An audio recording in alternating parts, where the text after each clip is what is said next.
Laurent Germaine, que vous inspire cette manifestation réellement plutôt bon enfant si on regarde ces images?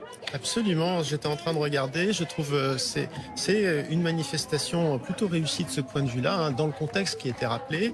Je trouve que ça pose vraiment la question de l'après, hein. On a évoqué déjà cette intersyndicale, cette unité exemplaire. Alors maintenant, tout l'enjeu pour eux, et c'est pas gagné, c'est de passer d'une intersyndicale unie sur sur une mesure simple, hein, c'est facile, c'est fédérateur de refuser le retrait de 2 ans, le recul de 2 ans de l'âge de la retraite.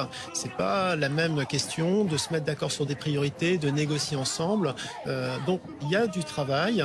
Ils ont l'air de vouloir le faire. Je pense que il y a de toute façon un esprit qui va rester, notamment sur le fait d'éviter les polémiques. Et de ce point de vue-là, c'est assez différent de ce qui se passe à gauche, hein, au sein de la NUPES. Hein. On a vu l'échange Berger-Mélenchon, mais justement, il n'y a pas de polémique entre syndicats.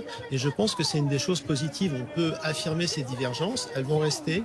À mon avis, il y a quand même 2 pôles qui vont réapparaître.